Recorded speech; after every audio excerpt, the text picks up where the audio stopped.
Hello! Welcome to Book Club. I'm your hostess. My book club name is Mary Beth. We all have book club names at book club. Why, dear? Well, really, why not? The girl who brought you here goes by Dolores. The ladies on the red sofa name themselves after TV judges. The ladies on the gray sofa name themselves after the Supremes. The ladies at the buffet table chose Bethany, Marjorie, and Aretha. The elderly lady dozing off in the egg chair calls herself Jane. If you decide to join us, you can give yourself a book club name. We'll laminate a bookmark with your new name on it. We'll hole punch a tassel. You can keep your bookmark in whatever book you're reading. It doesn't have to be a book club book. But your book club name will be a secret name that only we call you. Trust me, you'll like it. It feels like a dollar bill in your bra. That's right, Jane. I'm talking about bras at book club again. Look who's awake. Jane's our grand dame. She's 90 years young. She's what you call a real New Yorker, meaning she's loaded. When it comes to Jane's money, think of a crazy amount of money, lottery money that you'd like as a windfall. Imagine $100 bills funneling around you like a tornado of financial freedom. Now double that money. Honestly, triple it. Then add $1 billion. It sounds better than handing out towels at Flywheel, doesn't it, dear? Yes, I bet it does. I met Jane at a library lecture by Stephen King. Can you believe this sweet-looking lady who has Chanel suits like some girls have Days of the Week underpants loves horror novels? She sure does. And that means from time to time, book club loves them too. Personally, I think her love of blood and guts and things that go mwah-ha-ha in the night has to do with her want to invest time and money into things more horrible than what's happened to her in real life. Jane survived 2 husbands.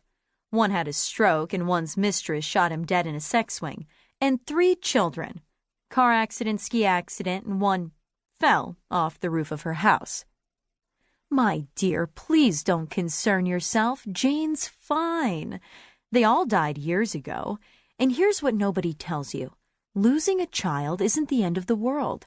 Life goes on, and more often than not, goes on quite nicely. Just look at Jane with her feet up on my coffee table. Have you ever seen a woman look more relaxed? Dolores, would you refill Jane's scotch and soda, please, and thank you?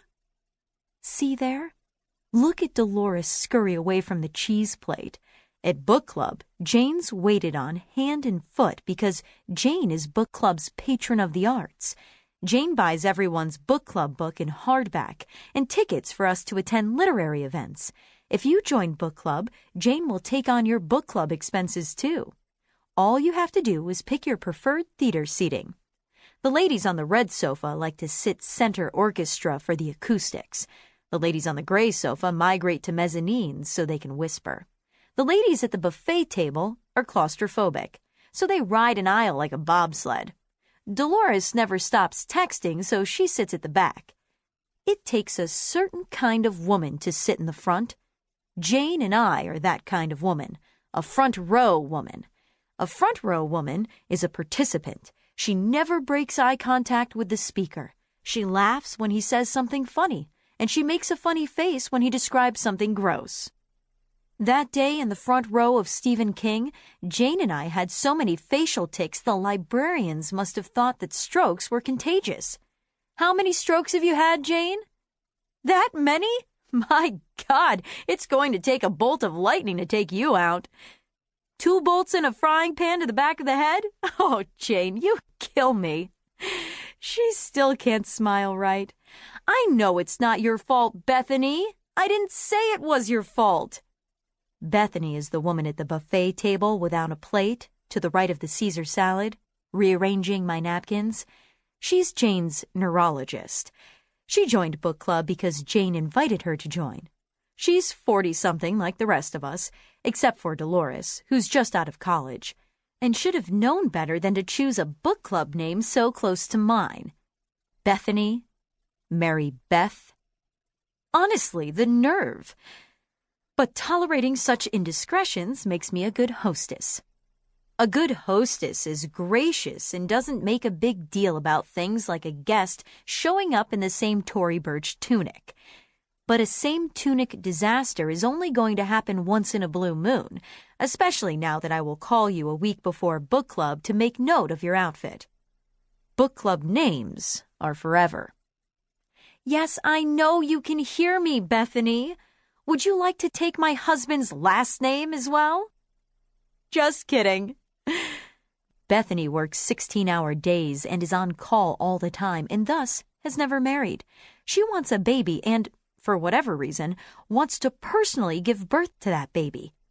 And she refuses to have one-night stands or steal hospital sperm samples. So her biological clock is deafening. Not like yours, dear. At your age, your fertility is like a pocket watch swaddled in cotton, drawn up in a velvet pouch and tucked inside a Pringles can. But Bethany's? Sometimes I walk past the Fifth Avenue Synagogue and am frightened a bomb is about to go off. I imagine my upper torso landing in a gyro cart and the contents of my purse laid out for all to see. Then I realize it's not anxiety hounding me. It's Bethany's biological clock. It ticks so loud I'm amazed Mount Sinai isn't evacuated on a daily basis. Oh, Bethany, don't make that face. You know it's true. To keep listening to this audiobook, I've left you a link in the description so you can do it, at no cost thanks to Audible's 30-day free trial.